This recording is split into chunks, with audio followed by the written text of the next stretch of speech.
చిట్చాట్లో CM Revanth Reddy hot comments చేశారు. బీజేపీకి హరీష్ రావు పూర్తిగా లొంగిపోయారని అన్నారు. ఎమ్మెల్సీ ఎన్నికల్లో దగ్గరుండి బీజేపీకి ఓట్లు వేయించారని సీఎం అన్నారు. కేసీఆర్ను బండకేసి కొట్టి ఓడించింది తానేనని రేవంత్ రెడ్డి సంచలన వ్యాఖ్యలు చేశారు. తండ్రి కొడుకులకు బలుపు తప్ప ఏమీ లేదని అన్నారు.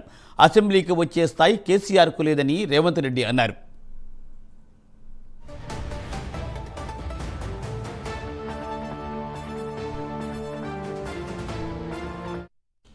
రైట్, దీనిపై మరింత సమాచారాన్ని మా ప్రతినిధి అజీం అందిస్తారు. అజీం, అసెంబ్లీలో సీఎం రేవంత్ రెడ్డి ఏదైతే మాజీ సీఎం కేసీఆర్, మాజీ మంత్రులు హరీష్ రావు, కేటీఆర్ పై హాట్ కామెంట్ చేశారని చెప్పుకోవచ్చు. ఏదైతే ఇటీవల జరిగినటువంటి గ్రాడ్యుయేట్ ఎమ్మెల్సీ ఎన్నికల్లో కాంగ్రెస్ పార్టీ అడుగు పాలైందని చెప్పి అడిగిన ప్రశ్నకు రేవంత్ రెడ్డి మాట్లాడుతూ హరీష్ రావు బీజేపీకి పూర్తిగా లొంగిపోయాడని, ఎమ్మెల్సీ ఎన్నికల్లో దగ్గరుండి బీజేపీకి ఓట్లు వేయించాడని, అందుకే ఓడిపోయామని చెప్పి అయితే సీఎం రేవంత్ రెడ్డి వ్యాఖ్యలు చేశారు. నేను సీఎం ని, అలాగే కేటీఆర్ కూడా ఏదైతే అసెంబ్లీలో చర్చ చేసిన సందర్భంలో సీఎం రేవంత్ రెడ్డి స్టేచర్ ఏంటి, గౌరవం లేకుండా కేసీఆర్ పై మాట్లాడుతున్నారనే ప్రశ్నకు కూడా రేవంత్ రెడ్డి చాలా ఫైర్ అయ్యారు. నేను సీఎం ని, కేసీఆర్ మాజీ సీఎం, ఇంకా స్టేచర్ ఏంటి, కేసీఆర్ ను బండకేసి కొట్టింది నేను, పిసిసి అధ్యక్షుడిగా ఉన్నప్పుడు జరిగిన ఎన్నికల్లో నేను పార్టీని అధికారంలో తీసుకొచ్చింది నేను, అలాగే ఎంపీ ఎన్నికల్లో బీఆర్ఎస్ కి గుల్లుస్తున్న తెచ్చింది నేను, ఇంతకంటే స్టేచర్ ఏముంటుంది, నా స్టేచర్ అనడానికి కేటీఆర్ ఎవరు అని ఒక పదాలు కూడా, కొన్ని పదాలు కూడా తిరగసానే వాడాడు. హౌలాగాడు అనుకుంటూ ఒక పదం వాడాడు. అలాగే డ్రగ్స్ పార్టీలో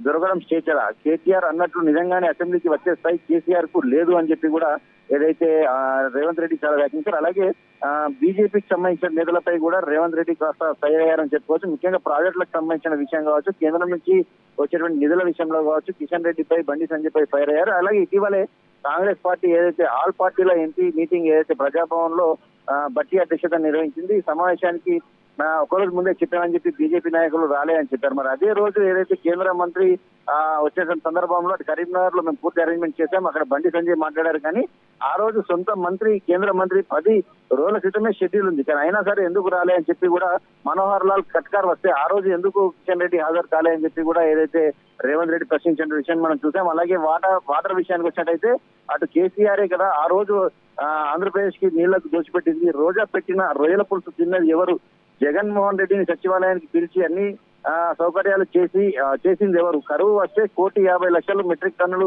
ఎలా పండాయని చెప్పి కూడా ఏదంటే బీఆర్ఎస్ నాయకులు రాష్ట్రంలో కరువు వచ్చింది, పంటలు పండట్లేదని చెప్పి కూడా ఏదో వ్యాఖ్యలు చేశారు. ఆ వ్యాఖ్యలపై కూడా రేవంత్ రెడ్డి మాట్లాడుతూ కరువు వస్తే 1,50,00,000 మెట్రిక్ టన్నుల వడ్లు ఎలా పండాయని చెప్పి కూడా మాట్లాడారు. అలాగే మందకృష్ణ మాదిగపై కూడా కొంత మాట్లాడారు. మందకృష్ణ మాదిగ కూడా బీజేపీకి సంబంధించినటువంటి మాట్లాడితే ఏమీ చేయలేమని చెప్పి, నాకు తనపై గౌరవం ఉందని చెప్పి కూడా ఏదైతే మాట్లాడారు. అలాగే స్పైడర్ సినిమాలోని విలన్ కి సంబంధించినటువంటి ఒక సందర్భాన్ని కూడా రేవంత్ రెడ్డి గుర్తు చేశారు. ఏదైతే ఆ సంబరంలో కేటీఆర్, హరీష్ రావులు రాష్ట్రంలో ఎవరైనా చనిపోతే తీన్మార్ డ్యాన్సులు వేస్తున్నారని చెప్పి సంబరపడుతున్నారని చెప్పారు. అదే స్పైడర్ సినిమాలో కూడా దాంట్లో పనిచేసినటువంటి ఈ విలన్ సూర్య కూడా అలాగే ఎవరైనా చనిపోతే తీన్మార్ డ్యాన్సులు వేసుకుంటూ సంబరాలు చేసుకుంటారు. సో ప్రస్తుతం రాష్ట్రంలో కేసీఆర్, హరీష్ రావు, కేటీఆర్ పరిస్థితి కూడా అలాంటి పరిస్థితే అయిందని చెప్పి కూడా ఏదైతే రేవంత్ రెడ్డి అటు బీఆర్ఎస్ పార్టీకి సంబంధించిన నాయకులపై కావచ్చు, అలాగే ఇటు బీజేపీకి సంబంధించిన నాయకులపై కూడా చిట్చాట్లో తీవ్రమైనటువంటి విమర్శలు చేసిన పరిస్థితి మనకు కనిపించింది.